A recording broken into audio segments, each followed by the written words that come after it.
Yeah. Okay, we are back in action. Advocate Arendse, may we proceed together with Mr. Honorable Sols. Chair, I just want clarity quickly around our seating arrangement. My seat is occupied by MP from the Economic Freedom Fighters. I didn't want to bring it to you, so I showed courtesy and brought it to the leadership. But now I'm not listened to, so now I'm bringing it to the House. I can't be No, putting my seat here. You know, I know Honorable Malema to be a very sociable And maybe it's only when it comes to me. and kind neighbor. And maybe it's only when it comes to me. So may I just request you to apply the laws of good neighborliness? No, Chair, it was never brought to our attention. We'll We'll resolve it. There's no problem. It Yeah. was never brought to attention. Ask your DSG. then. Yeah, DSG didn't tell me. I didn't know there was a problem. Thought the commander is very strict. There's no glitch. Now we'll deal with it. All right. Also, you feel relegated there. You are in the lower division. Are we sorted now? Yeah, no, I understand that there is. May I take my seat next to I the understand commander in chief? that And is good my seat will never neighborliness. be occupied again. Yeah, All right. that proximity is good for you. No. Okay. Thank you so much. Advocate, are we ready? Thank you, Honorable Chair. Honorable Mr. members. Paul O'Sullivan, welcome back.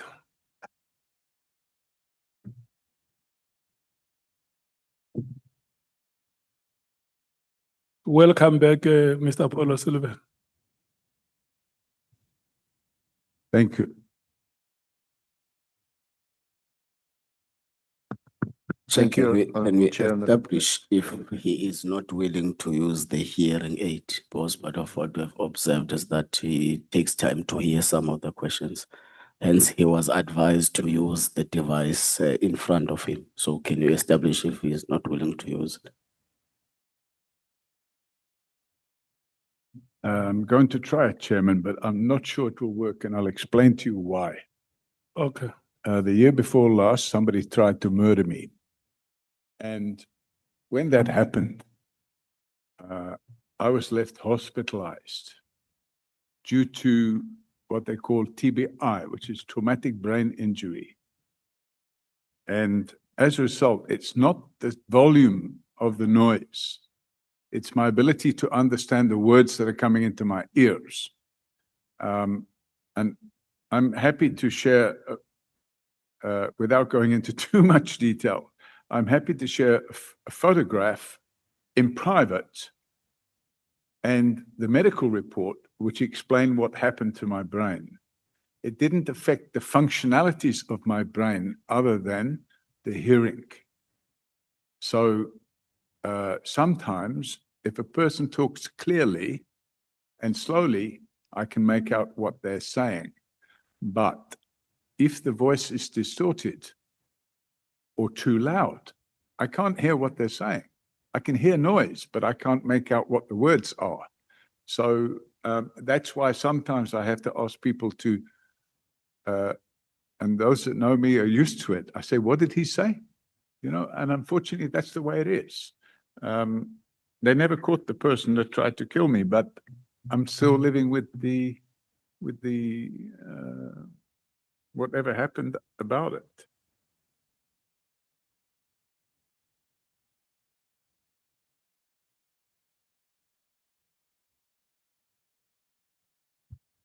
So I must just go like this. Or how must I do it?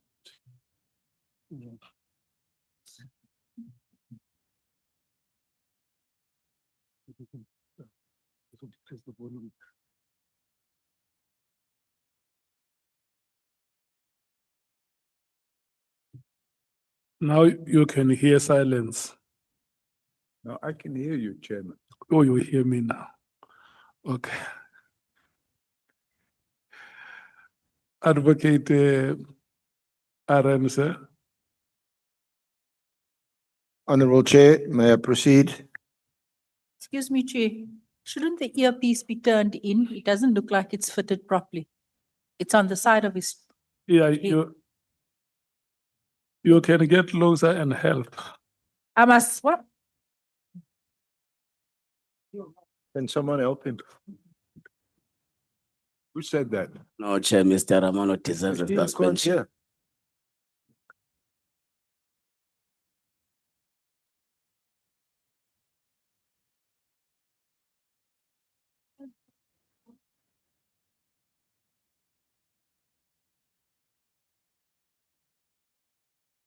Holy shit.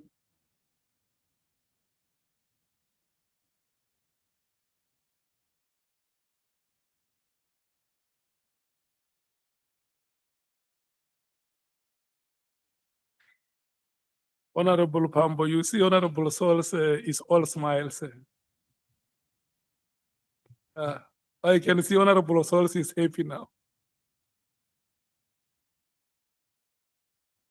Seniority prevailed, Chair. Okay, thank you so much for the understanding. No, it's correct. Advocate Arendse, may you It's proceed. correct, Chair. Seniority is prevailing.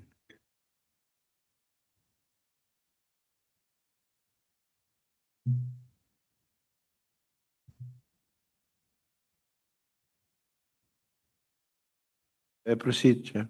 Thank you. Mr. O'Sullivan, are you ready? Yeah. Oh, good, thank you. Thank you. Just to recap and maybe to summarize from the line of questioning about your credentials as a police reservist trainer and more particularly as a lecturer, because you said you lectured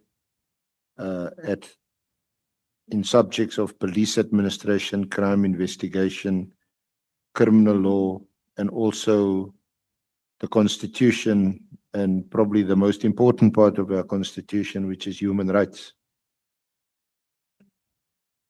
Yes, the Bill of Rights and human rights is the same thing.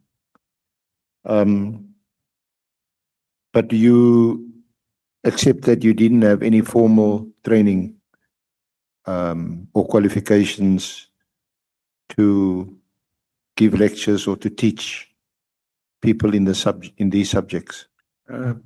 As I said, I went on a trainer's course.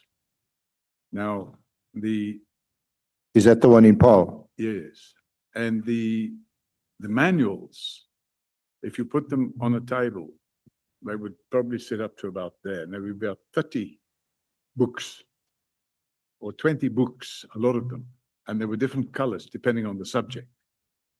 And the trainer was how to take people through those manuals. So you went on train the trainer course, Correct. and were you accredited for that? I was issued a certificate that I was authorized to provide this training. And who paid for this training?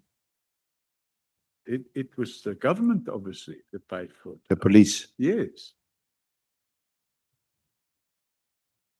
And you volunteered this training. You didn't get. I was asked to go on the course. They were looking for people that would go on the course, and I was asked, and I went on it. Okay. Now,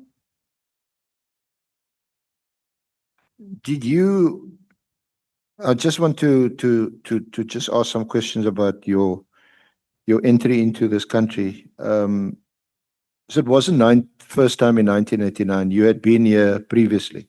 Oh, yes. I've been When coming- did you first come into South Africa? I can't remember the year, but it would have been in the 70s as a tourist. Yeah. So, I mean, I remember going to Kruger Park. I remember staying, some of it you can still remember. I remember staying at the Fig Tree Hotel in Nelspruit, which was 7 Rand a night, or 7 Rand 50 if you had breakfast. So it's a long time ago. And I enjoyed it. I came here for holidays. And I probably came once or twice a year for holidays. And did you visit what was then Rhodesia before it became Zimbabwe? I did indeed, yes. And what was your purpose for going to then Rhodesia? I spent a 2-month holiday at a place called, it's now called Wangi. It was then called Wanki, which was a very large game park. We cruised on the Kariba Dam. We went fishing on the Kariba Dam. Yeah, You didn't interact there with the Rhodesian police, their special forces, or the army? none whatsoever, no.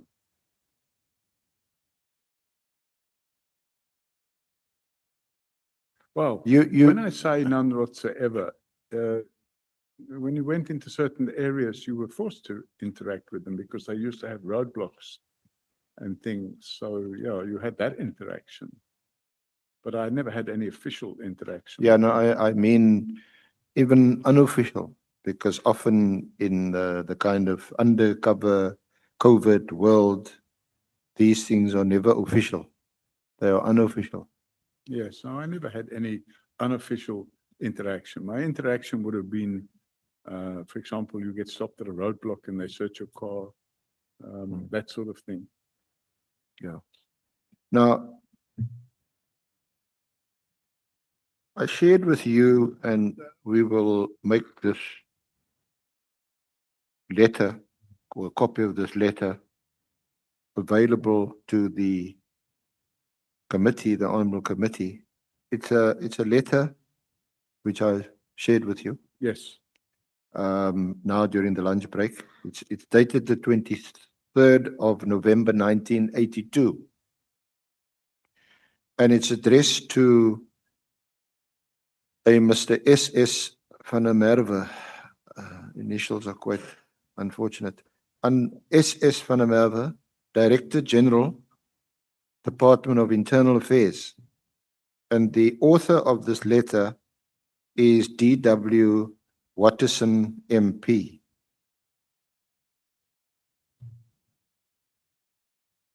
Now, I do because, well, not because I'm a bit older than most in this room, but I do remember a member of Parliament, Watterson. Do you know, or did you know a Mr. Watterson? it's not a name that I remember. So unfortunately, I don't know or did not know Mr. Watson. Mm. But in one of the documents there, the name Frank Martin was mentioned. Frank Martin spent some time in a Yeah, prison. I'll get If to you Frank can Martin. please speak closer to the microphone. Sorry, Chair. Closer to the microphone, Mr. Paul O'Sullivan.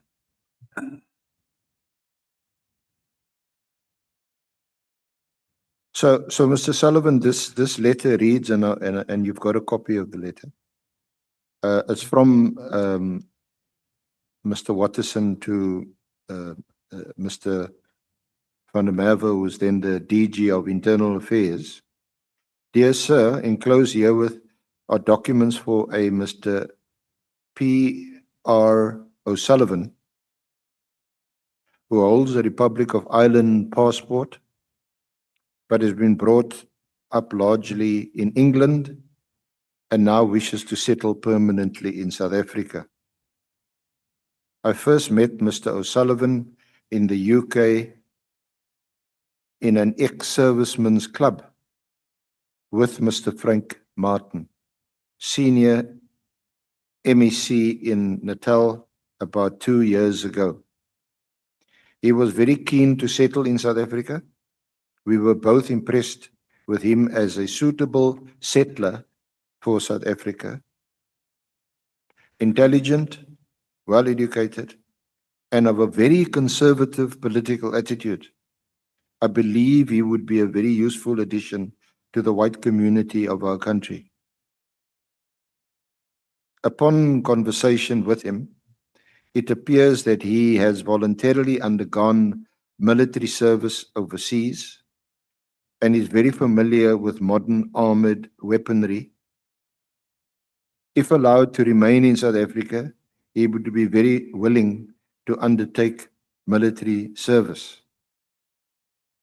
I regret having to worry you with another of these immigrant cases, but I believe this one is well worth the effort. His visitor's permit expires at the end of January 1983. Therefore, it would be appreciated if the matter could be handled with some expedition. Kind regards and best wishes for Christmas and the New Year. This is written on the 23rd of November 1982. What is it? Sorry, Clifford. Sorry.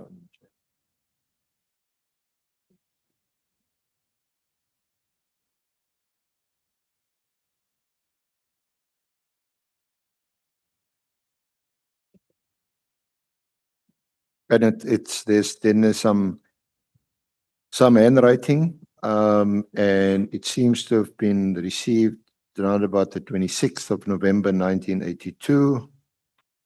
Then there is a handwritten letter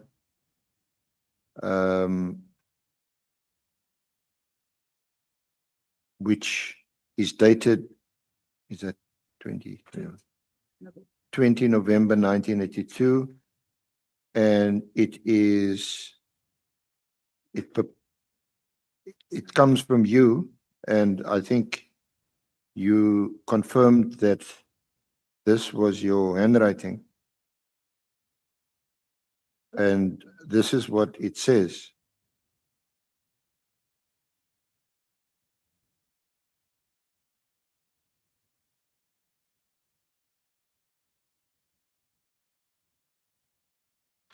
Dear sir, I know that you are very busy and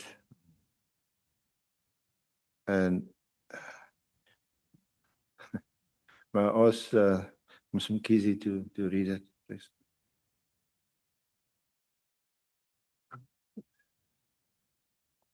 We'll read the next.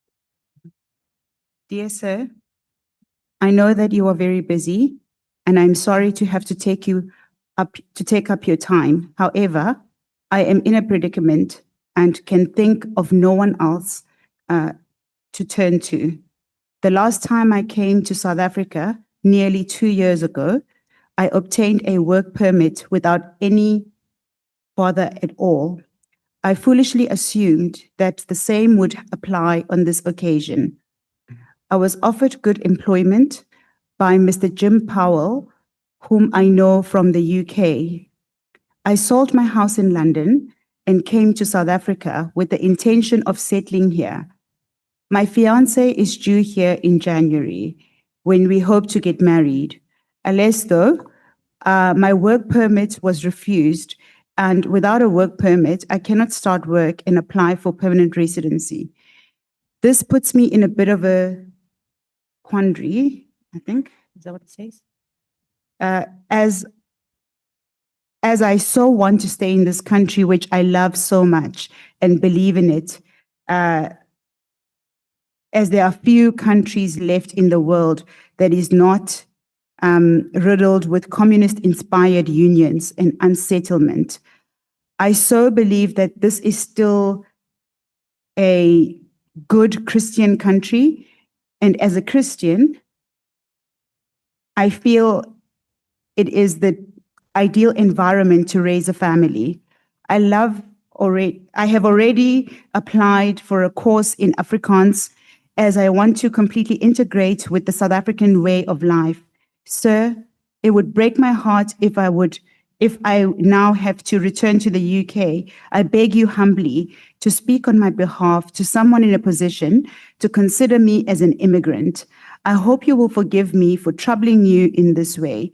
But when I met you in the UK with Frank Martin, you appeared to me to be a reasonable gentleman that would listen to reason.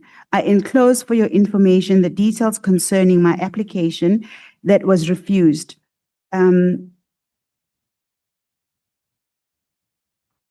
Here are some details about myself and copies of my certificates and references.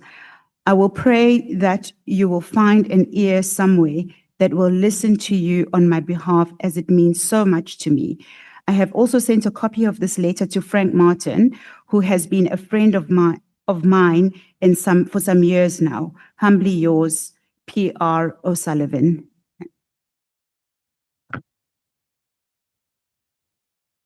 Thank you, Advocate Mkhize. So this letter appears to have been addressed to, I think it was Mr. Watterson, Member of Parliament. I'm not sure whether at the time he was a National Party or United Party MP. So Mr. O'Sullivan, is this accurate? Is this true? Well, Chairman, the top part of it, the first time I saw this letter was, I think, last week. Somebody showed it to me. It had been published on social media by a person by the name of Colin or Colleen Makubela from MK Party, and along with a lot of defamatory comments.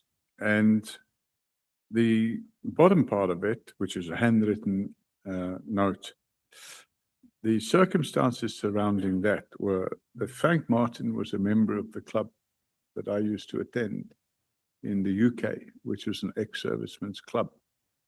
And Frank Martin wanted me to come and work and live in South Africa at that time. And I can't remember exactly what took place because we're talking 40-something years ago. I'm being interrupted or not? Am I allowed to finish? Okay. So it was like 42 years ago. I was in my 20s, you know, and what happened was Frank Martin said, you can get this position. It would be a very good position. I can't even remember what the position entailed, but you would have to fill in an application form. And actually he filled the form in for me. And he said, you need to write this letter. And he told me what to write, and I wrote the letter. And after that, I never heard about it again. But I was here. I came here on a regular basis. In fact, I subsequently got married in 1984. And I had my honeymoon here. I never sold any house, of course. As was stated there, I wrote what Frank told me to write 42 years ago. And after that, I can't recall what happened about the matter, but I'd never seen, and I don't recall having met this fellow Watterson. If I met him, I don't recall meeting him. It's not a name that I know. He says your handwritten letter appears to be addressed to him, although he's not mentioned in the handwritten letter, because he then references that he met with you in the UK in an ex-serviceman club with Mr. Frank Martin about 2 years ago. Yeah, I don't recall that. Frank Martin was definitely a member of my club. Frank Martin was in a prisoner of war camp with my late father. And Honorable Nomvalo. No, thanks, Chair. I couldn't hear properly. You spoke about Colleen of the MK Party. I just missed that part. If you can explain what he meant. He says the letter that is being referred to was posted on social media by a certain Miss Colleen Makubela from the Okay. MKP. Okay. Okay.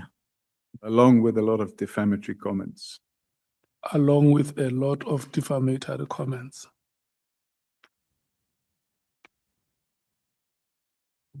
Can we proceed? Okay. So can we accept that this letter that was addressed by Mr. Watterson the DG then of Internal Affairs in 1982, it appears to be an authentic letter. It certainly appears to be, but as I've said, the first time I've seen that letter, I think it was either last week or the week before when somebody forwarded to me Yeah. and showed me the post on whatever it is, either Facebook or TokTik or what's this other one called? Twitter. It was on one of these, and the person, it may be somebody that's not Colleen Macubella, but the person that appeared to have been posting it was using the name Colleen or Colin or Colleen Macubella from the MKP and stating that I can't remember the defamatory words now, but you know, this is a racist pig and he needs to go or something like that. I can't remember the word. Okay, I'm not really concerned about that. I'm sure the honorable members from the MKP will ask you about that. What I want to know is whether following Watterson MP's letter to the then Director General of what was Internal Affairs,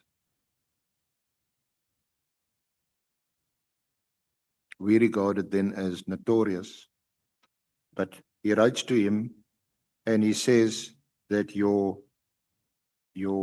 visitor's permit was expiring at the end of January 1983. The letter is written in November 1982, essentially seeking a favor to either extend your visitor's permit or in fact requesting that one can infer from the letter be accorded some permanent status. So my question to you is, after you wrote the letter in November 1982, on the 20th of November, it looks like to Mr. Watterson, did your status change after January 1983? No, in fact, Chairman, I was if I recall correctly, I was on a vacation in November in South Africa. I wasn't here until January the next year. And I met with Frank Martin, who I knew, because, as I previously stated, he was in a prisoner of war camp with my late father. And we used to call him Uncle Frank because we were children when he used to visit. And while I was on vacation in 1982, he said there was some position, a very important position for me in the building services or whatever department or something like that in the Natal province. And I could get a good job. And would I like the job? And, you know, I was 20 something years old. It sounded like a good idea at the time. I said, yeah, it'll be all right. But I mean, I have a tourist permit, you know, they call it a visitor's permit. And But why do you record in your letter that you are in a predicament and can think of no one else to turn to? If you were on a visitor's permit, which was now going to expire in January 83, then presumably you would just leave before the visitor's permit expires and you go back to the UK or Ireland. in fact, I spent 3 weeks here, not 3 months. But when you enter the country, and it's still the case today, you're given a visitor's permit for 90 days. So I came here for holiday. You get a visitor's permit for 90 days. I met with Frank in Durban, and Frank offered me a position. Actually, I didn't meet him in Durban. I met him in Pietermaritzburg. And he offered me a position, an engineering job, and it would be good pay. And I said, yeah, but I don't have a work permit or anything like that. He said, oh, I filled in these forms. He filled them in for me. He said, just sign this and here, write the letter in your own handwriting. And he told me what to write, so I wrote it. As I say, it's 42 years ago. I can't even remember. I would have completely forgotten about it if somebody hadn't have sent it to me last week. Well, did you forget, you forgot to mention it in your evidence and in your affidavit? Didn't you think it was material? No, I didn't think it was material. You worked here according to your own letter. You had obtained a work permit without any bother, and you foolishly assumed, I'm reading from your letter, that the same would apply on this occasion. You were offered good employment by Mr. Jim Powell, whom you knew from the UK. You sold a house in London with the intention of settling here. Now you write and you say you're in a predicament because you're sitting with a visitor's permit and you had intention of going back. Chairman, as I said, I came on holiday. I just wrote what Frank suggested I should write. I cannot remember now what happened 42 years ago. But, you know, I wrote what Frank suggested I should write and I gave it to him. I didn't send it anywhere. He handled it. And this letter that's attached to it, I see it for the first time. But this seems to be your predicament recorded in your own letter. So I wrote what Yes, Frank let me suggested quote I write. from your letter. Alas, though my work permit was refused, and without a work permit, I cannot start work and apply for permanent residence. I don't. So this is the predicament you say, because this puts me in a bit of a quandary, as I want to stay in this country, which I love so much, and I believe is one of the few countries in the world that is not riddled with communist-inspired unions and what is it?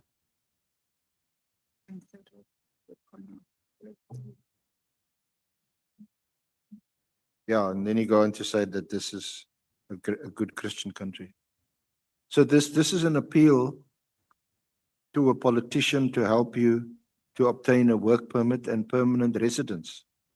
This is not a casual visitor who's coming here, the visitor's permit expires and now you know you must leave the country. I'd left the country before that letter even was typed, because I was in Durban. I'd had 2 weeks holiday. I had another week to go, I think. And Frank suggested, I can get you a job here. You can become a resident here and whatnot.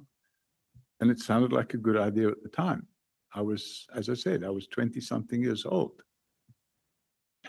I'm 70 now, you know. So he did the forms and he suggested I write the letter. He told me what to write and he said, I'll handle it. Off you go back.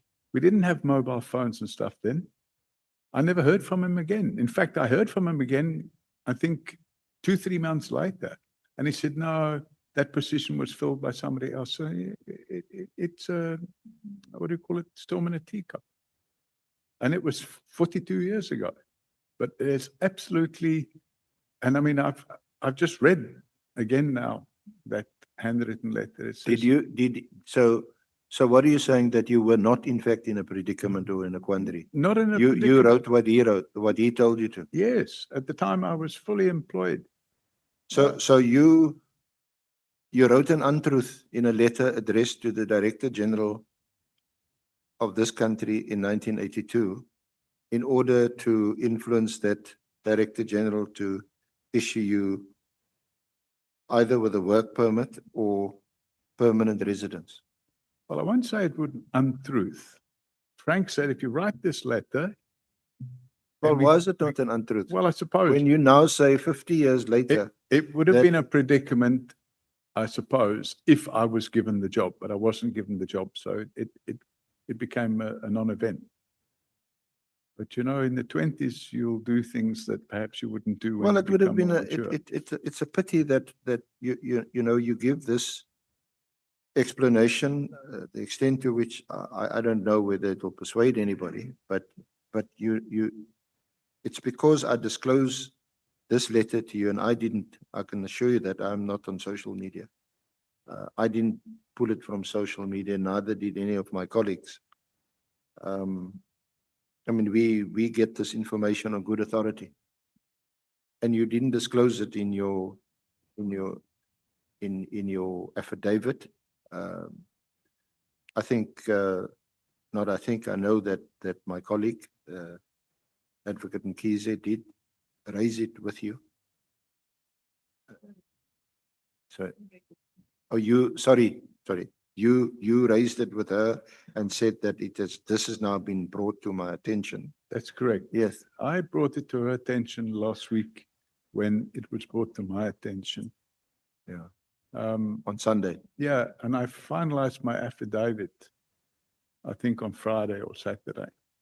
So it was brought to my attention. I said, oh, you know, but there's so much other stuff on social media. Why should we put all that in your affidavit? There's stuff on social media which is completely fake. Yeah, Mr. Sullivan, you know, I'm always pressed for time. So I don't worry about social media.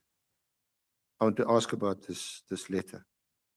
Because you also write your work permit was refused. In other words, what I'm trying to understand, and you must please help us, is that this is not some casual letter written by a 20-year-old on the advice or guidance of a more senior person, presumably Mr. Frank Martin, or an MP to say, just write this down.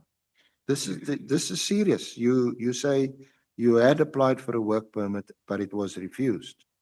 And now and your intention is not to holiday here. It is, and I'm paraphrasing your letter, it's to start work and to apply for permanent residence, and for the reasons that you've given. This is a Christian country, don't have these communist unions here. You like the people here. You even want to learn to speak Afrikaans.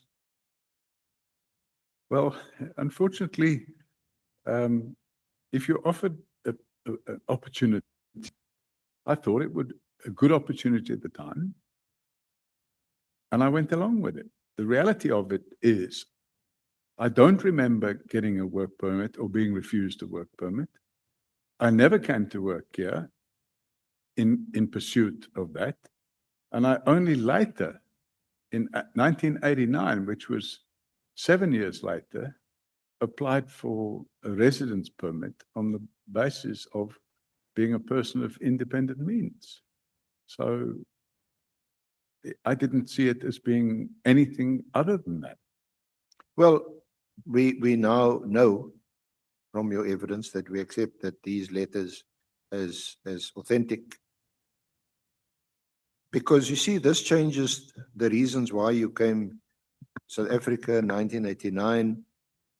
The impression you create in your affidavit and the early part of your evidence is that, in fact, the market or the property market, I forget now, but you can correct me, in the UK had collapsed, and you were looking for business opportunities, and you came to South Africa in 1989. So the impression you create is that you're entirely disinterested in this country, other than this is an opportunity to invest and to make money. You said, no, of course, if you invest, you want to make money. But that's the extent of your interest. Now we read a letter that you wrote to a member of parliament to say, look, I'm in a predicament, I'm in a quandary. This is some 7 years before you eventually came here in 1989. And that you had already applied then for a work permit. You had already applied, and I'm paraphrasing from your letter, for a course in Afrikaans, as I want to completely integrate with the South African way of life. Do you accept that this puts a different narrative or background to why you entered South Africa in 1989? No, I don't. And the reason for that, Chairman, I didn't just come here to invest and make money. I had been coming here every year for a holiday for many years. And I invested in property here before I took a decision to come and live here. I had already acquired property in 1987, but I didn't apply for permanent residence then. I bought another property in 1988. It was in 1989 that I decided, you know what? I like this country. We must go and live there. And then I applied. And my application was granted. Yes, but let's deal with that. Was in 1989 and after that. Because unless again you were told to write this and you didn't really mean it, in other words, it's not true. You say, sir, and I quote from your letter, it would break my heart if I now have to return to the UK.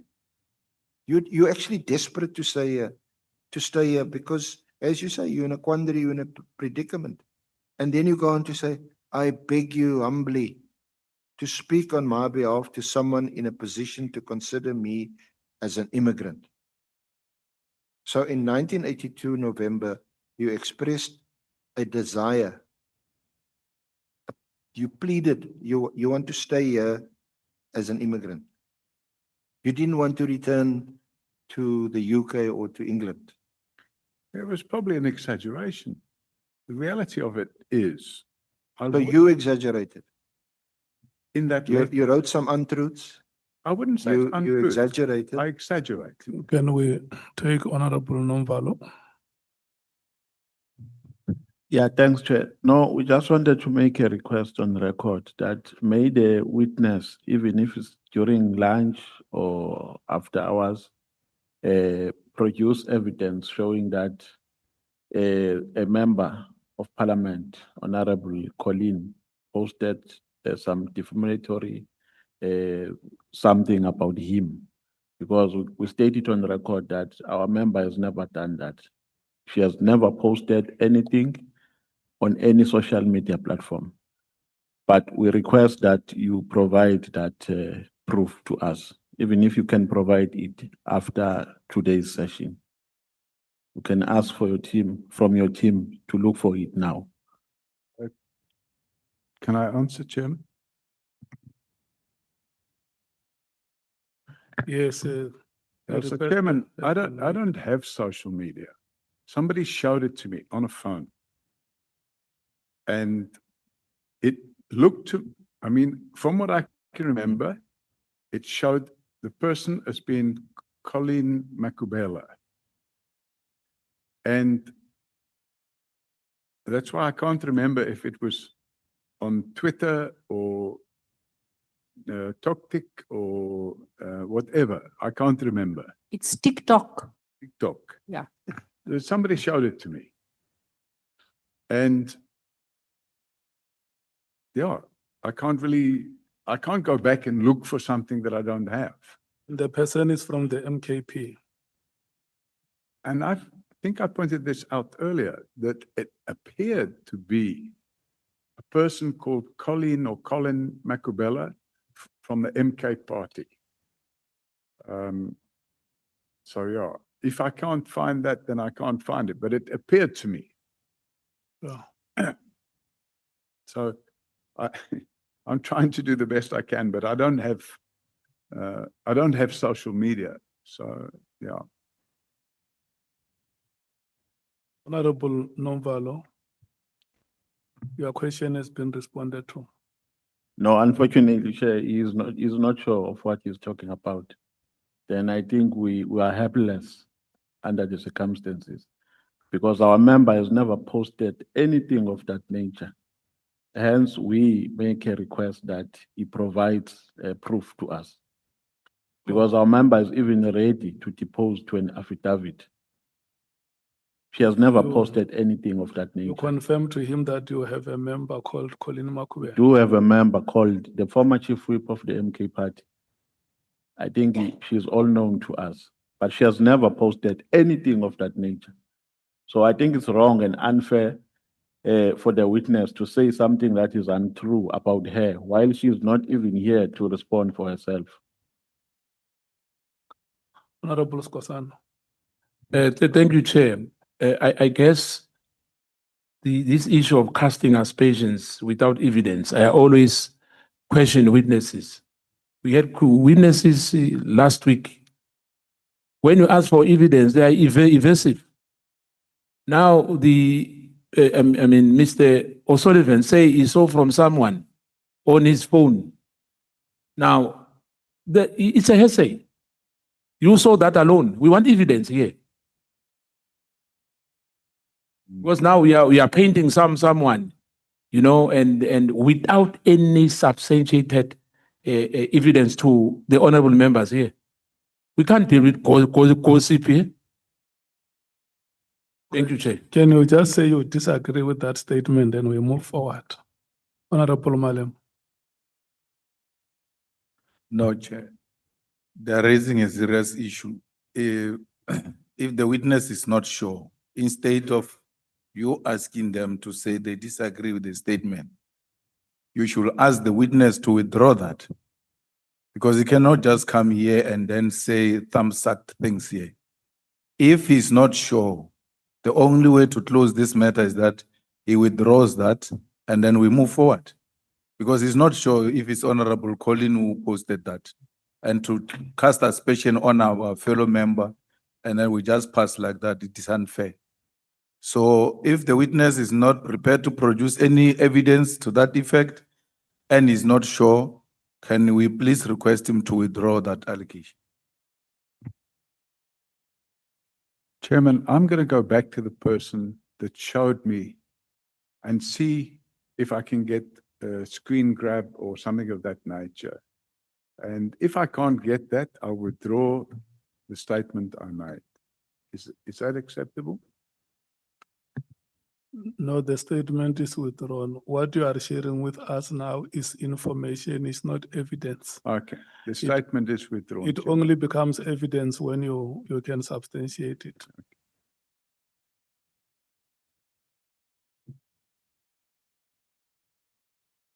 Advocate Arense. Thank you, Honorable Chair. So, Mr. O'Sullivan, your application for a work permit had been refused. I don't even remember. Well, that's what applying- you say in your letter. Yes, but I can't, we're talking about 42 years ago. I just can't remember. As good and everything as my memory is, I can't remember what happened 42 years ago.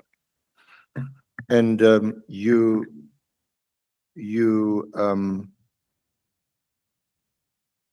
had then given some details of yourself and copies of your certificates and references. I can't remember. So can we have sight of these certificates and references that you enclosed with this application at the time? If we can get them from the person that supplied these documents, I would be happy to do so, but I cannot remember, Chairman, what certificates and application or whatever the case may be. So I really can't assist if I can't remember. Now,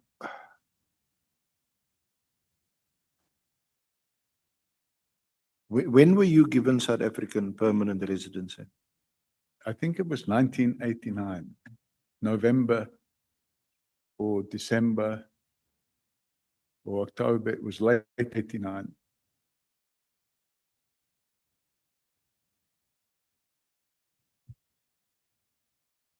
And at the time, of course, we were then still not a democratic country.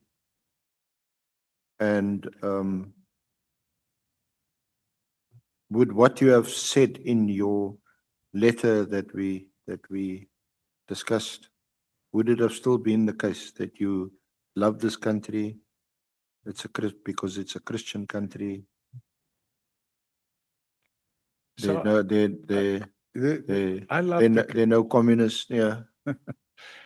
Chairman, I love the country. In 1989, I loved the country because of the nature of the people in the country. And I had some good friends here, and I liked the weather. And there were business opportunities.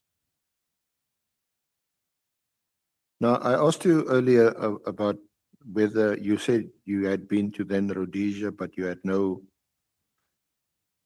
interaction or connection or association with the Rhodesian police or security forces. Yeah, before we move to Rhodesia, may we take Honorable Ngola. Thank you very much, Chair. Chair, I consider the year that which Mr. O'Sullivan became a citizen very important for the proceedings of this ad hoc committee. It is quite astonishing that he doesn't seem to be remembering anything. Was the SC is trying to bring to his attention a letter where some Mr. Watterson wrote to the Internal Affairs in respect of his application for citizenship in 1982. But he seems not to remember even the fact that they said is going to be useful to the white community in South Africa. I want to propose, Chair, that can the committee take on its accord right to the Director General of the Department of Home Affairs, just for a confirmation of the year at which Mr. O'Sullivan became a citizen of the Republic of South Africa, so that we can be able to draw it closer to where may he perhaps made applications to be permanent. Thank you. Honorable Malema. Yeah, I fully agree with that suggestion, but also must be given the motivation why he was given that citizenship. We must check if learning Afrikaans was the only criteria which was followed or what. Yeah, remember Honorable Watterson at the time also motivated that he will be of good use to the white community in the Republic. So we will write that letter to check what was the motivation that was made for his acquisition of citizenship and inquire whether the Afrikaans qualification was, how important was that Afrikaans qualification? I'm not seeing any further hands, honorable members. My assumption is that you want us to proceed.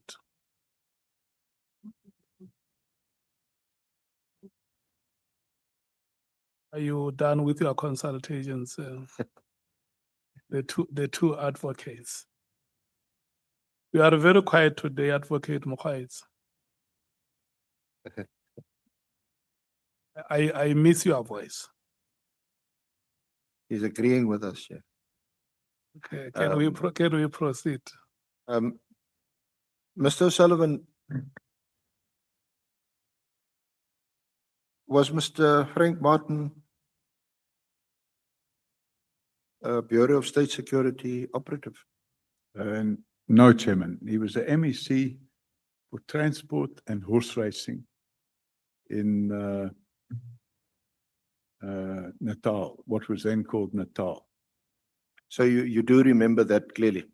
Yes, he was a friend, but I don't recall this fellow Watterson, and I don't. I've never seen that letter before in my life. By the way, I never said to anybody, "I'll be a useful contribution to the white community." I would never have made such a statement.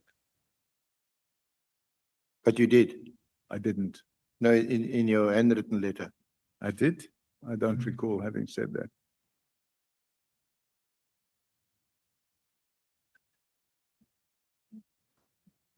I don't recall having said that.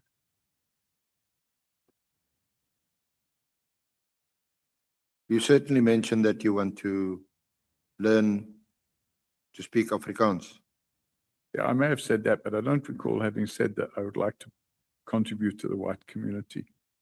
You said you had already applied for a course in Afrikaans and I want to completely integrate with the South African way of life. Yeah, but did I say that I wanted to contribute to the white community? I wouldn't have said that. And the reason I wouldn't have said that is because I'm firmly anti-racist. So there's no way I would have said, I want to contribute to the white community. It just wouldn't have happened. Well, you said that you want to completely integrate into the South African way of life. What was the South African way of life in 1982? Um, For us, what we had to have today, and I'm not giving evidence, yes. it's just a fact, was seemingly light years away. And for most of us, we said it will never happen in our lifetime. Yes, I wasn't. So you were thinking specifically of a white, South African way of- racist-dominated society at the time, and you wanted to integrate into this way of life by specifically learning to speak Afrikaans, when arguably, I do remember, I'm old enough to remember MP Watterson was one of the English-speaking MPs. So, in my view, the South African way of life in those days was nice weather, outside activities, boating, swimming. Braaivleis, Pardon? braaivleis, Oh, all rugby. that sort of stuff. Yeah. But I was not interested in contributing to, for example, apartheid or anything of that nature. That wouldn't have been anything that I would have been interested in. No. Mr. Sullivan, that is directly in contradiction to your own handwritten letter, which says that it would break your heart if you were not granted this status because you want to integrate into this society. So I think, you know. Then a white-dominated society. Yeah. Apartheid, separate development, forced removals, separate education, group areas, homelands. Yeah. In my 20s, at that stage of my life, I didn't even understand all of that. I had, what was that? In those days, I didn't understand all of that. I didn't even know the existence of a group areas. Of course, I know about it now. I had no knowledge. I had some knowledge, but I didn't have full knowledge of all the things that were going on. And had I have become a citizen at that stage, I would have helped contribute. Are you saying you were naive? Pardon? Are you saying that you were naive? No, I'm not saying I was naive, but had I have, Well, then it's worse.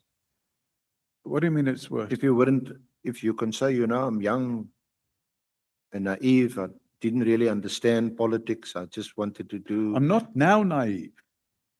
I thought you meant, are you naive? Then I probably was naive. Yeah, well, but in 1982, you were already an electrical engineer. You were a learned person, certainly more learned than the average person, I would think, even in England. Yes, possibly so. But, you know, when you're in your 20s, you have a different view on life as you would have later in life. So what I want to drive to is that you were at this stage then recruited. By who? By the security agency of this country at the time.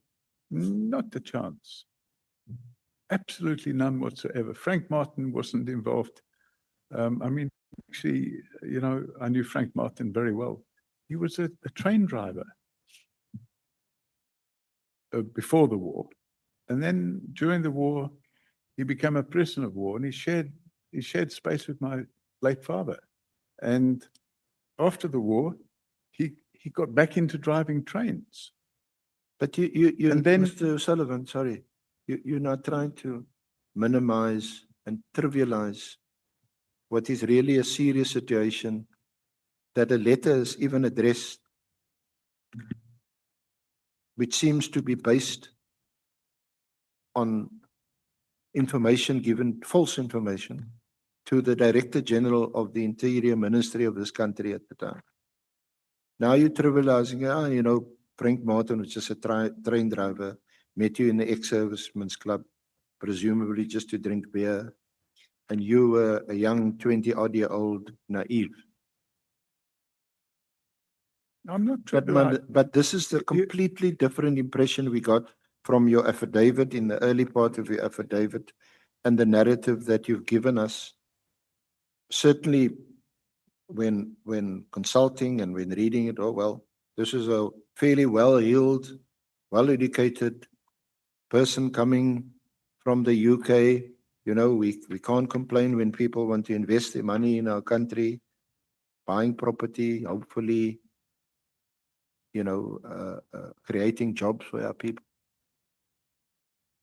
But that's not the impression that one now gets when you read this letter and the application for permanent residence or even to become an immigrant.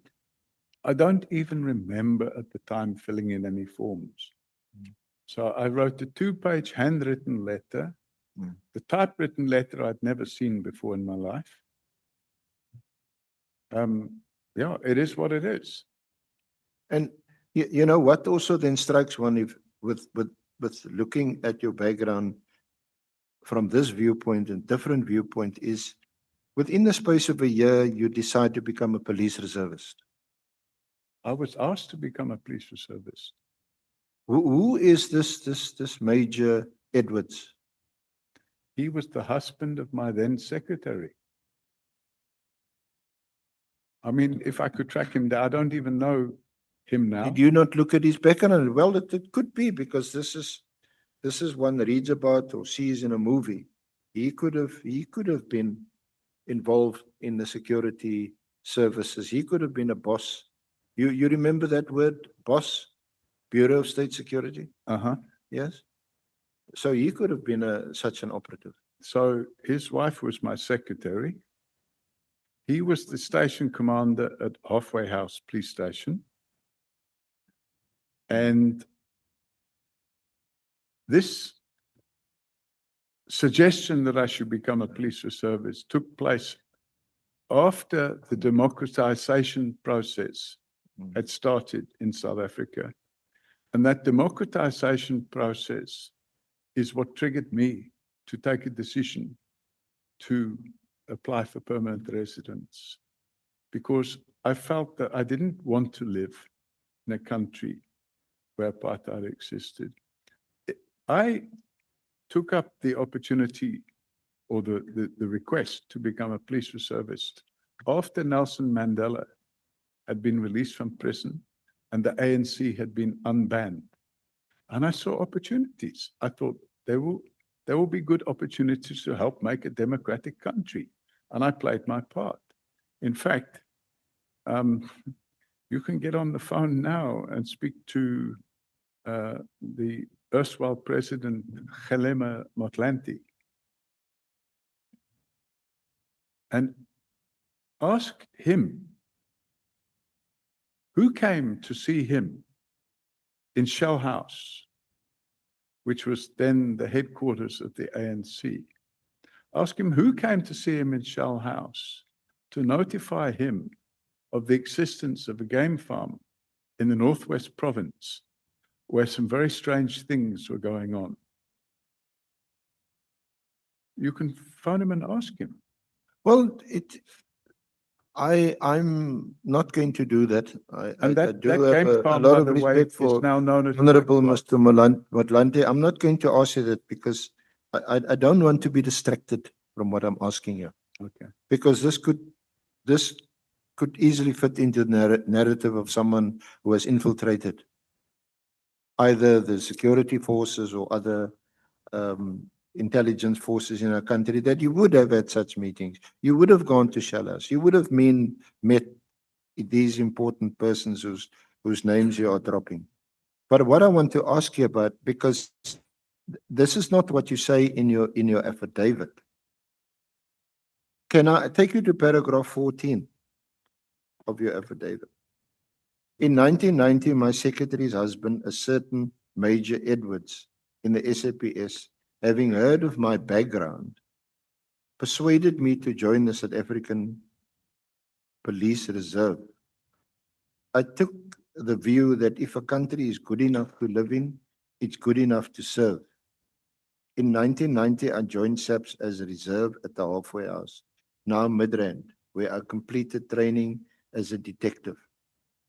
As a reservist, I was required to donate approximately 8 hours per week of my time at no cost to the SAPS. Now, this is some 8 years later, after you wrote a letter to a member of parliament at the time, who in turn wrote to the Director General of Internal Affairs, pleading for this young person, this young man, to be given immigrant status. Because it'll break his heart if he must go back to England.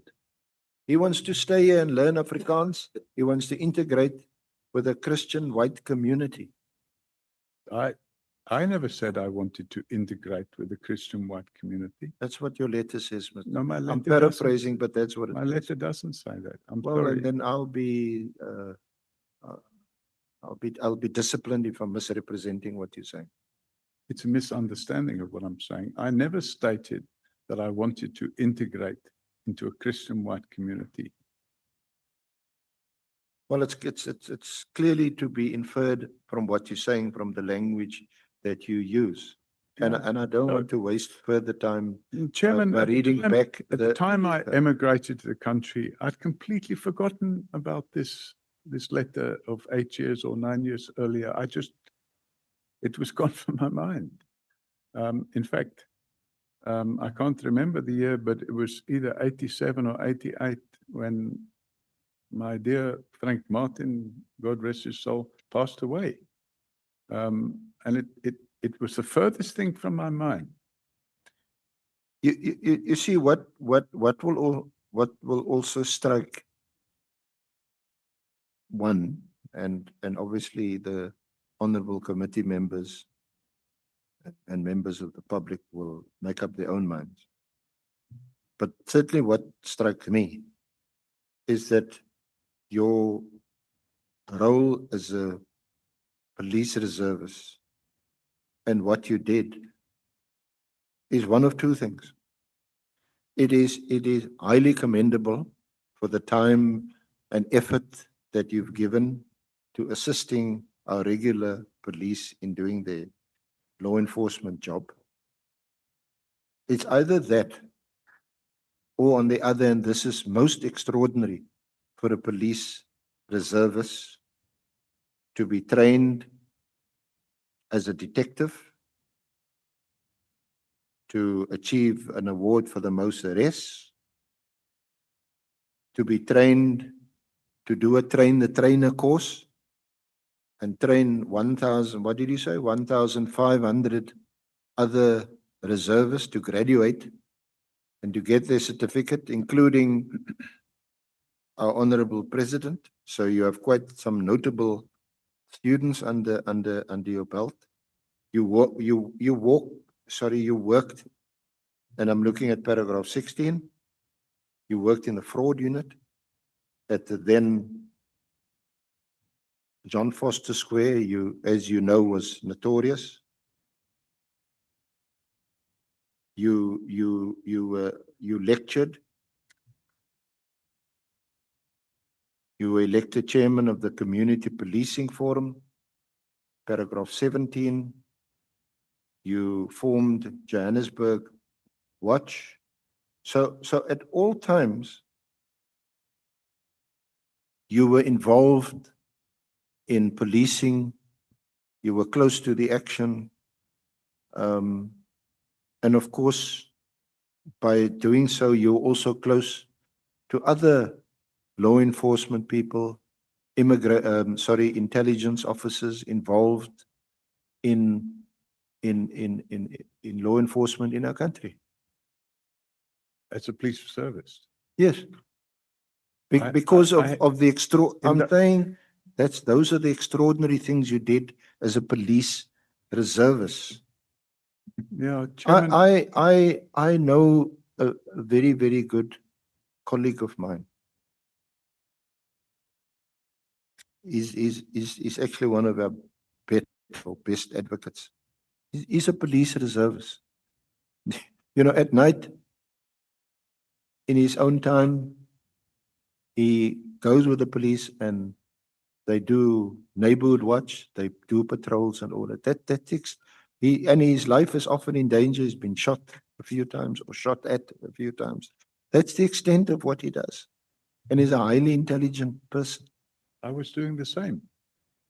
I was going out on the streets with police officials, doing crime prevention work, attending to crime scenes, carrying out investigations because I was a detective, and making the necessary arrests. I worked with full-time detectives. At all times, I had no dealings whatsoever with the intelligence services. The crime intelligence, in my knowledge, was something that happened somewhere else. I had no involvement in it whatsoever. Later that changed. After the year 2000 or after the 2002 or 2003, I started to understand what crime intelligence was and where it fitted into the big picture. But up until then, I had no idea about it. Now, it's only because I am old enough to remember this. But do you know, do you recall that the same Mr. Powell that you referred to was in fact a security policeman? I don't know who Powell is. That name I don't remember. I have no knowledge of who that person is. It was referenced in the letter. Yeah, but I have no knowledge of who that person is. And do you know that he was involved in at the time in KwaZulu-Natal? I don't want to unfairly, unnecessarily, or in a defamatory way attribute it to Nkatha, but at the time he was connected with Nkatha in KZN. Were you not aware of that? None whatsoever. In fact, until I saw this, because I never kept a copy of any letter back 42 years ago until I saw this last week. If you'd have said to me, who's Jim Powell? I have no idea. No idea whatsoever. So before we move on or forward, Mr. O'Sullivan, is it your evidence today that you've at no stage ever been involved with the security police, either the one before 1994, before 1992, when things started to change in this country, or afterwards? As God is my witness, I was never involved with the security police in South Africa. And I'm stating that again under oath, never once in my life was I involved. And if anybody wants to make inquiries at Boyson's police station, and by the way, I have a lot more press cuttings than what you've seen there. There's another document there. I can't remember the page, but it's included. And if you have a look at it, Chairman, either just before or just after that picture of handing Mr. Cyril Ramaphosa the award. I'm just looking for it now. I'll give you the page number. By the way, well, we know, and I'm sure that the honourable members would have read your Chairman, affidavit. important evidence.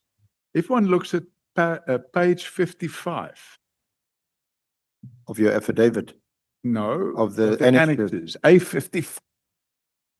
Okay, that's after the. It's after the page after that the shows picture with the. Yes.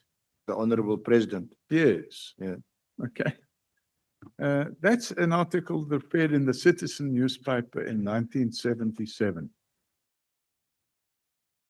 It says millions in forged post orders claim. And it refers to forged 100 Rand postal orders, which were circulating in Johannesburg. And we got approached at the fraud unit. We got approached. And by the way, that would have then no longer been John Vorster Square, it would have been Johannesburg Central Police Station.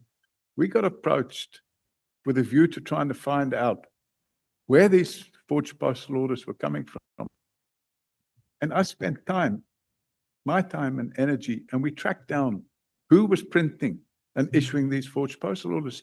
And this details the court case in respect of that. And if you go back to the page before the letter that we dealt with which was 53, if we go to page 52, that's an article dated July 27, 1995, Chairman. It's the Southern Courier, which is a newspaper that deals with the southern suburbs of Johannesburg. And the headline is The Highs and Lows of Drugs. And if you have a look there, you can see the whole story is about people that are buying drugs on the street. And if you look at the bottom of the story, it says the technical aspects of this article were prepared for the Southern Courier by Detective Sergeant Paul O'Sullivan of the SAPS. Seen in the picture is Detective Sergeant O'Sullivan together with female constable Vermaak, making an arrest of 2 suspects with dagga and cocaine. That's far removed from being involved with intelligence services. Well, before I ask Honorable Chair for my colleague Advocate Mkhize just to take over for a short while, I want to please be excused. I just want to say that it's also the perfect front to have these awards, meet all these important people, current president, former president, drop their names, and to continue some other undercover covert work. So on the face of it, yes, I've said to you, it's impressive, and one can get a lot of credit for that kind of work. But it doesn't dispel or put pay to any theory that you have been or are involved also with other intelligence activities. Is that a question? The reality of the situation is, I've stated a few minutes ago, and I'm stating again, while I was a police reservist, I was never involved in any way, shape, or form with any intelligence activity of any nature whatsoever. And since living in this country, I have not been involved in any way, shape, or form with any intelligence activity whatsoever. And that is it in a nutshell.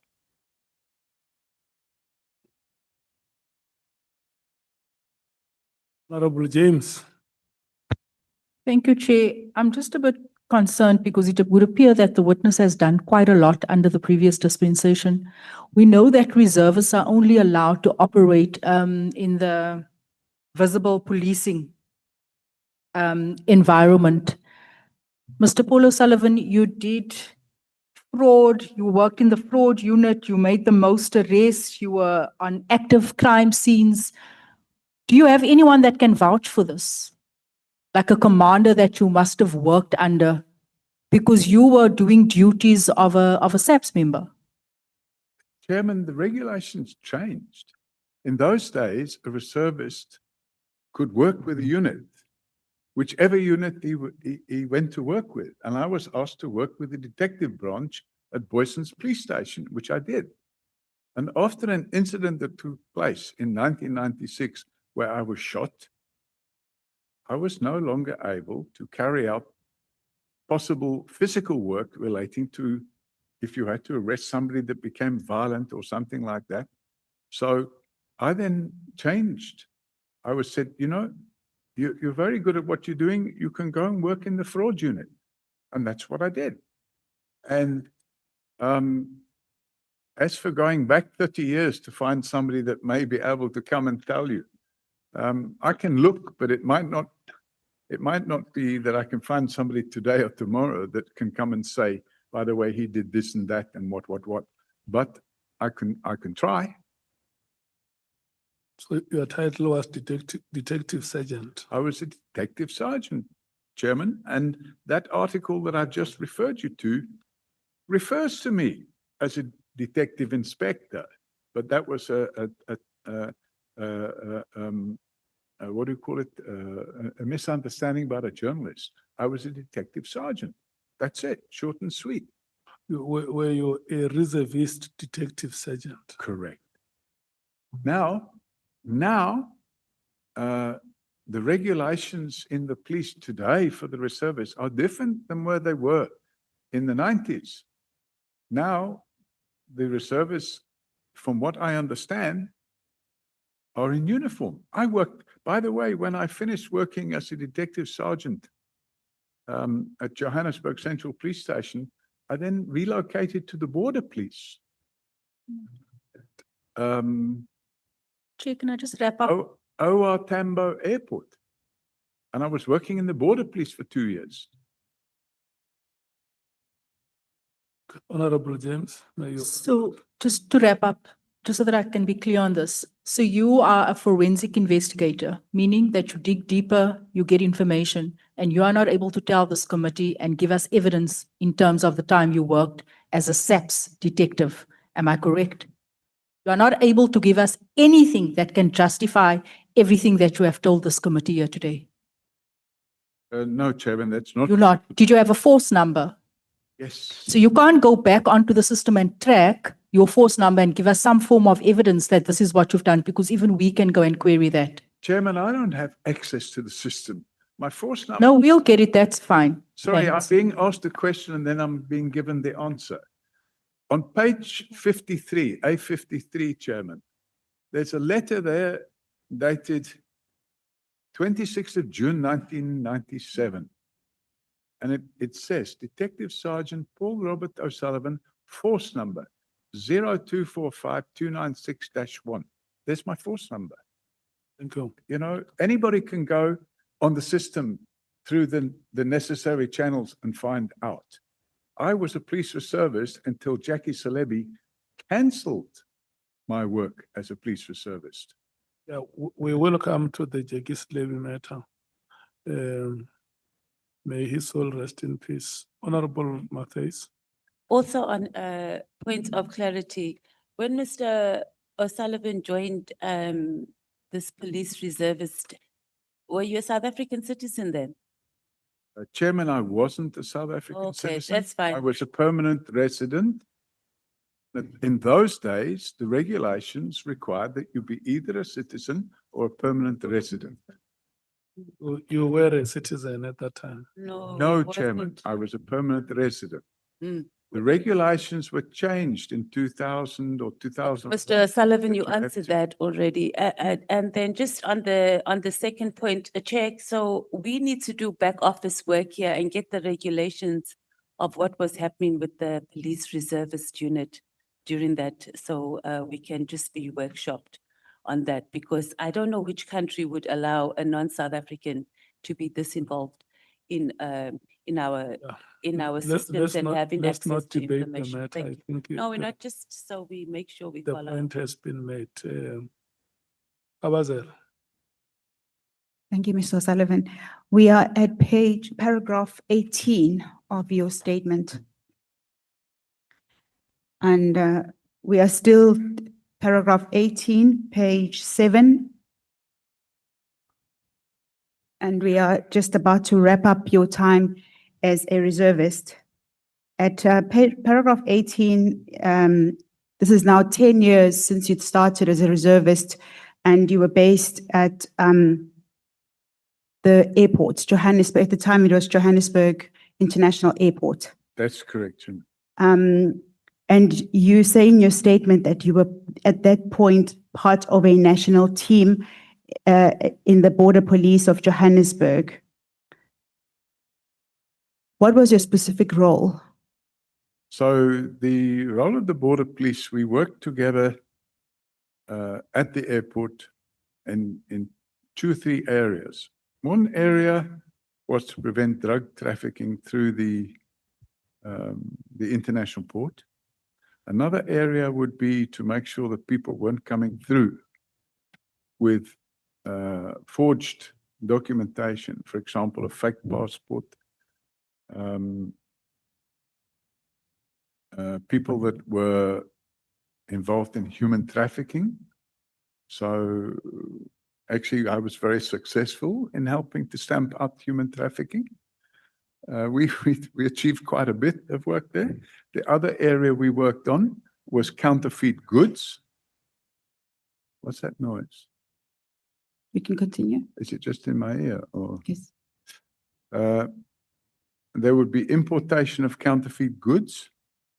So we would go and do random checks together with the customs officers to identify counterfeit goods. Could you name the specific successes that you were able to achieve in that period? Yeah, we had quite a few successes. Chairman, may I refer to some documents to help expand on that? I would like to go to page A62. By the way, at that stage, I was a police reservist and I was in the group executive for aviation security. Yes, but I haven't reached the point at which you're an executive at AXA. I'm still just finalizing the point at which you were a reservist, specifically at the airport. Yes, so we would have made quite a few arrests on the human trafficking side. In particular, labor human trafficking. We would have made quite a few arrests on drug trafficking. We made quite a few arrests on people with forged travel documents. And I'm talking about passports. You would have what we call returned traffic individuals. So some people that we trafficked, they knew they were being trafficked and they wanted to be trafficked and they were trafficked for labor. And certain countries I don't want to name the countries in case I'm accused of defaming them, but certain countries in the Eastern Asia area, they would traffic individuals here who would come voluntarily so that they could then go and work in sweatshops or in spaza shops out in the bush. Yeah. And they would spend 3 years here. Their passports would be taken by their employers. And when they left, you could see that they'd overstayed their visa or their visitor's permit. And they couldn't leave the country now because their passport, they would hide it in their luggage. And they would go to the embassy and say that they came on such and such a date and their passport was stolen. And they would be issued with what's known as a temporary travel document. Thank you, Mr. O'Sullivan. Valid for a one-way trip. Thank you. You mentioned that at the time, as a reservist, it was volunteer work, and you were not receiving any pay for the work that you were doing. What work were you doing at the time that was not volunteer work, your full-time job? What was your job at the time? When I started working at the airport. At the airport, yes. In the Border Police. Yes. I was involved in property development. You're in property development, okay. You also mentioned at paragraph 18 that you worked in excess of 40 hours a week, which is the equivalent of what one would work in full-time employment. How did you manage to work 40 hours a week on volunteer work and still run your own property development entity? Yes, so it's quite easy to explain, Chairman. In those days, I was a lot younger than I am now. I was also hyperactive. So I would start work early in the morning, finish in the afternoon, and then go and put 5 hours in at the airport. And then on Saturday and Sunday, I used to work because I enjoyed the work. So, and I say average, I didn't work 40 hours every week, but sometimes I was able to work in excess of 40 hours. When I was having the opportunity to do so, I would do it. Yeah. Mr. O'Sullivan, you, Honorable Malema. okay. No, Mr. O'Sullivan, it is actually incorrect and unbelievable that you will say you want to come to South Africa and be integrated into the way of living without knowing what was happening in South Africa in the 80s, because the 80s were the most volatile years of our time. There were killings, there were state of emergencies declared. If I'm not wrong, in 86, I think it was declared twice. The youth were on the streets, people being killed. Even at your 20s, there's no way you can escape that point and come here and say, no, I didn't know what was happening. Maybe I was naive. That is incorrect. And then the only thing you're telling us is weather. You call the bodies of our people on the floor weather. Because that was what was happening at the time. People were being killed. And you wanted to come and join that kind of lifestyle of killing people. Are you not aware that people were being killed at that time when you were applying to become a citizen in South Africa? I only applied to become a citizen in South Africa in 1994. And I became a citizen in 1995. So it's a reality that I had not applied to become a citizen. And it's also a reality that I have not stated that I did not know what was going on in the country at the time. I knew what was going on, but I didn't know the level of detail that I later found out. Because as you spend more time in a country, you find out more. So, you know, that's my evidence.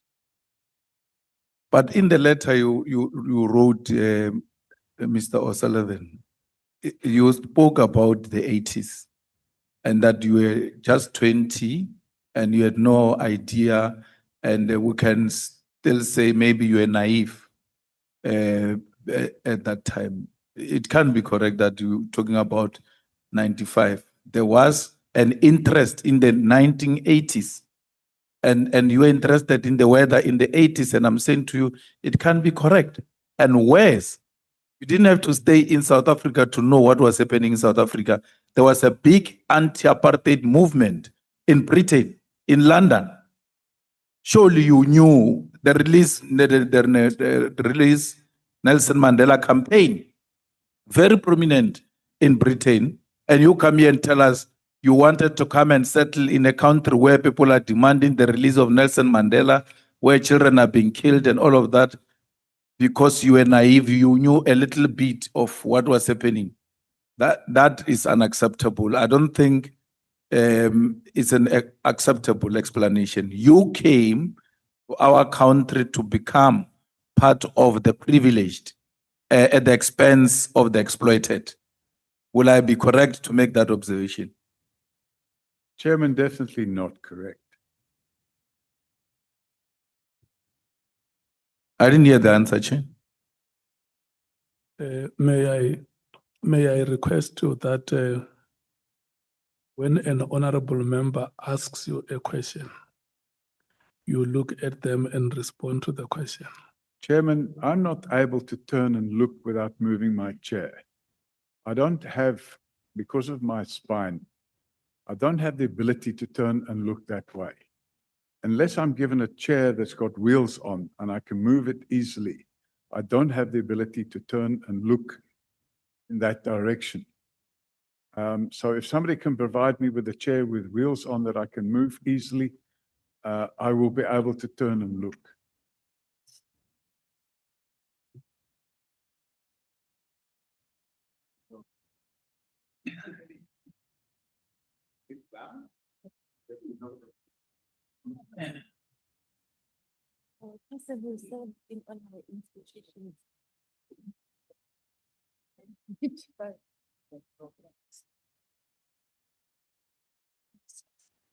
So, yeah.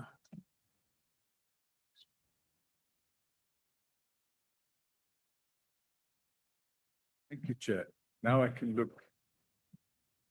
Yeah, I was worried about that because for the earlier part of the morning, you could imagine when honorable members ask you questions and Now we have a problem, Chair. I have to have a firm back behind me and this thing's moving.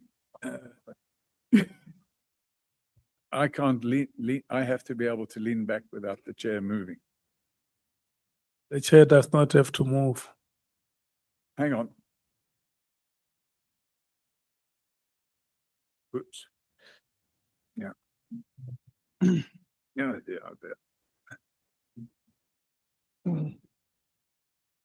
There's somebody that understands these chairs is able to fix it so that when I lean back, it doesn't go away like that. Mr. Mpilo, let's assist. And No, I don't want to go down. Put it back up again.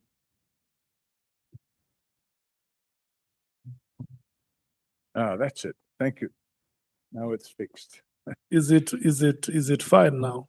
Thank you, Chairman. Yes, I can lean like this without it going over like that. Can you turn it to my side? Let's see. Thank you, Chairman. Can you turn it to that side? Let's see. Okay. Thank you so much. Yeah, look at Honorable Malema and talk to him. Afternoon. Were you done, Honorable Member? I'd asked the question and then he gave an answer. That's when I said I didn't hear the answer. Can we proceed? I didn't get the answer. Okay. The answer was that what you said, would that be correct? And my answer, Chairman, was that would not be correct. Thank you. And then the handwritten letter, do you recognize your handwriting there? Chairman, I feel that is my handwriting. But as I said, 42 years ago, I'd completely forgotten about it until somebody showed it to me the other day. So, yeah, I believe it is my handwriting. Let's put it differently. Is that your handwriting on that letter? I believe it is, Chairman. Chair, what is the answer now? There is no answer. Is that your handwriting on that letter? I believe that's my handwriting on that letter. No, I'm not asking about belief. I'm asking about whether that letter is authentic and it's your handwriting that you see on there.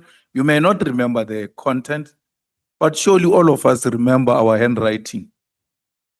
So I would probably say that is my handwriting. Thank you.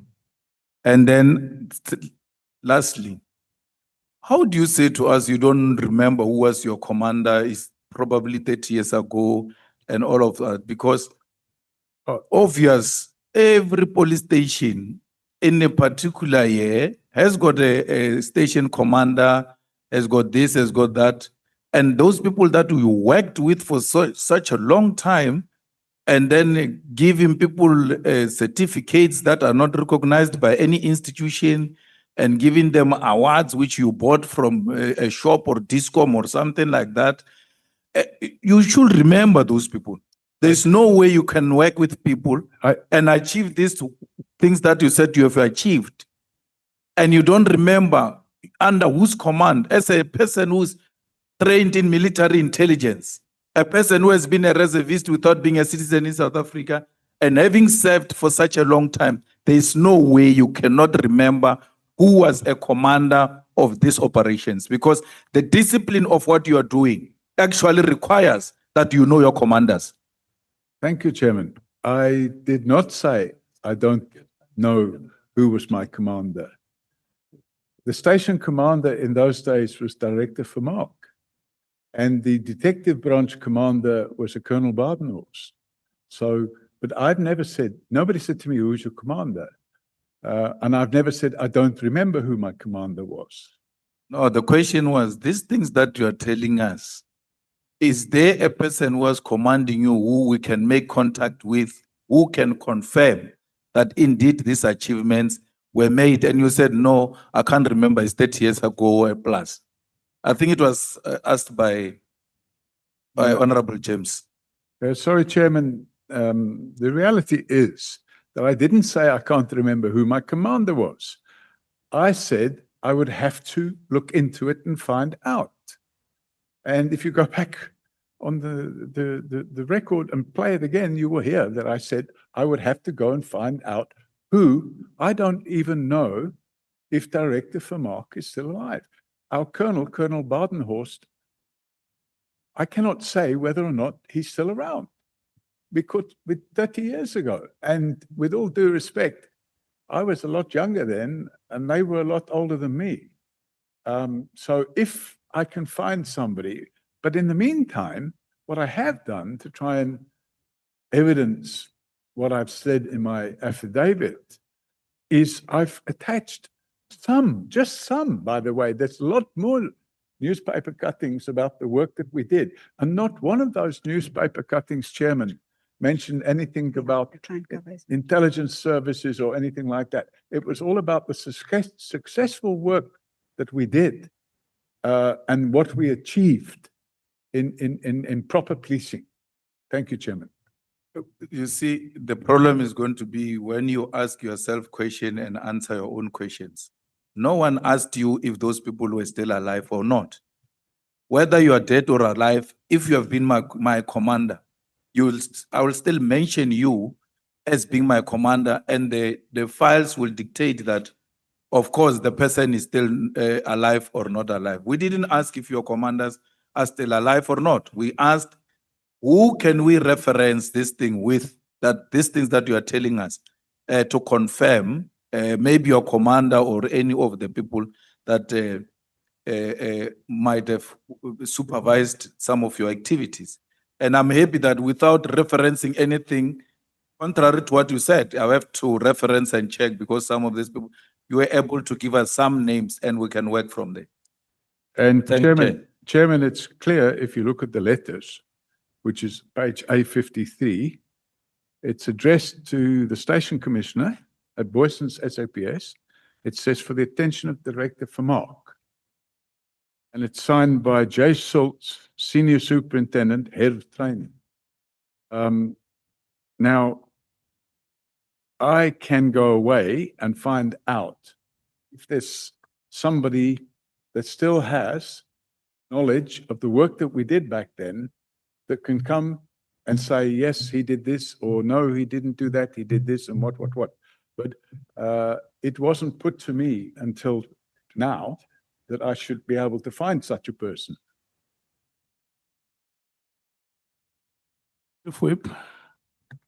No, thanks, Chair.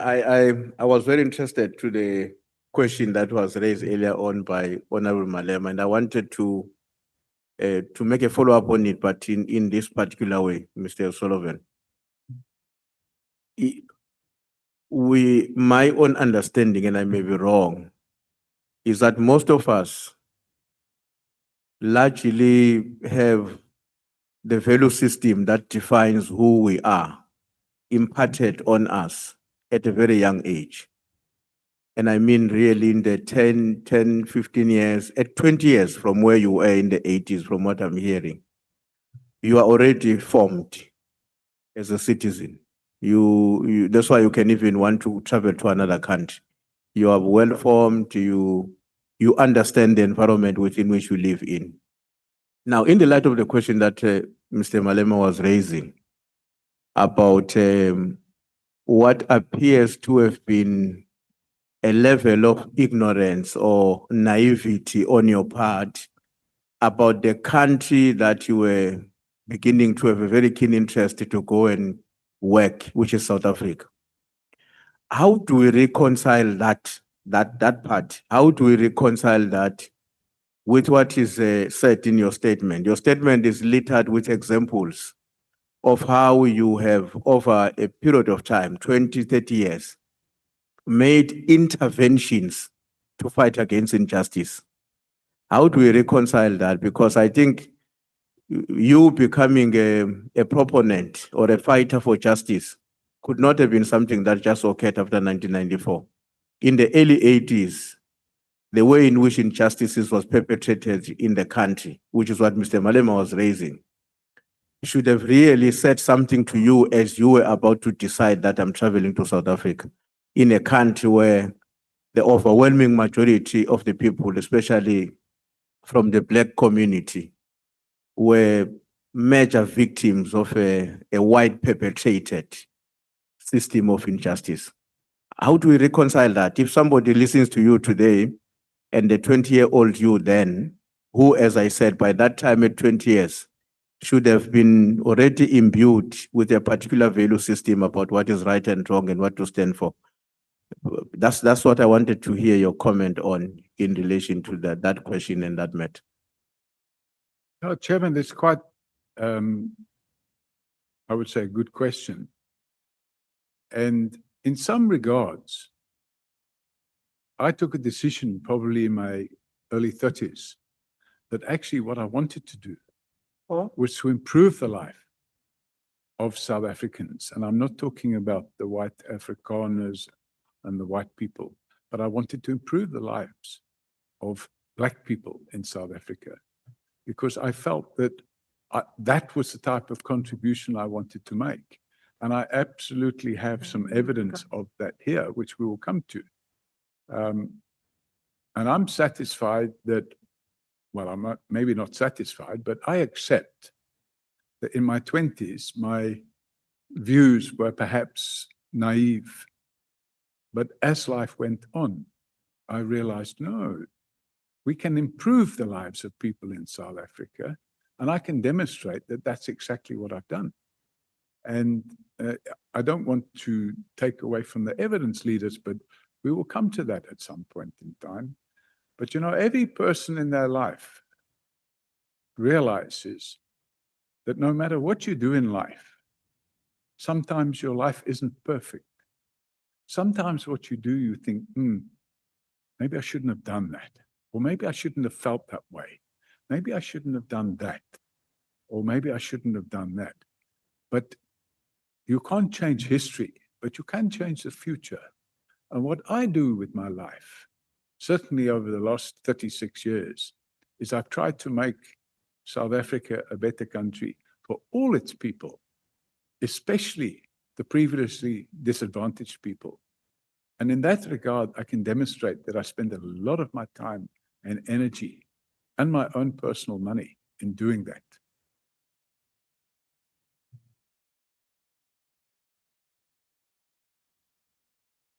Honorable Chief Wibayo. No, Chair, I wanted to say that the answer has not been adequate, but I'm prepared to live with what has been provided now. And during my tenure, I can expand on this issue so that I don't completely divert the proceedings as led by the evidence leaders. Thanks. I'm sorry to do this to you, Chair, but also to put it on record that in his affidavit, paragraph 6, he says, I came from the UK to live in South Africa in 1989, because he was trying to create a different impression that he came here in 1995. He came to live here in 1989 and he had business interest here way before 1989. It is in his own affidavit. Yeah, we will come to that. Just note it down, Mr. O'Sullivan, because Yes, Chairman, I didn't say. No, don't respond. I'm Okay. just saying note it down because we now have three dates. We have 1982, the year of the application of your handwritten letter and the letter of Mr. Watterson. there is 1989, there is 1995. Honorable Skosana. Thank you, Chair. I just wanted to emphasize that as well. Hence, when we started, when the evidence leader was asking Mr. O'Sullivan, that we agreed that we are disregarding that 1990 issue. Hence, the letter was read for us here that in 1982, he applied for a work permit and the work permit was rejected. And I just wanted to remind him quickly that you remember that, you know, your friend who was an MP, Mr. Watson,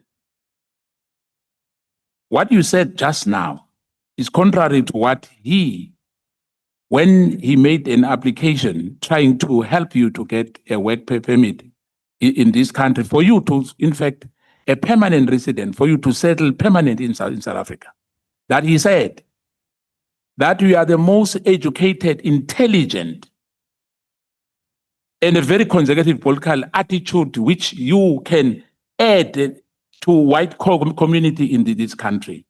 Now, the letter was written to Director General van der Merwe. Do you remember that?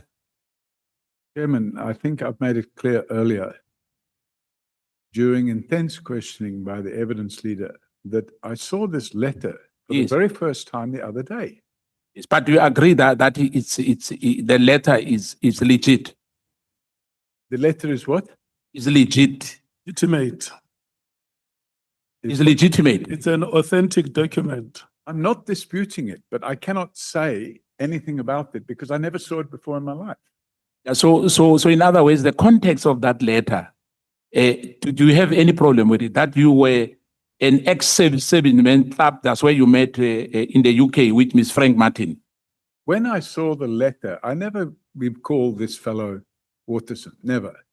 When I saw the letter, I immediately raised it with Advocate Kise, and I said, oh, somebody showed me this, but I didn't have a copy of it to show her.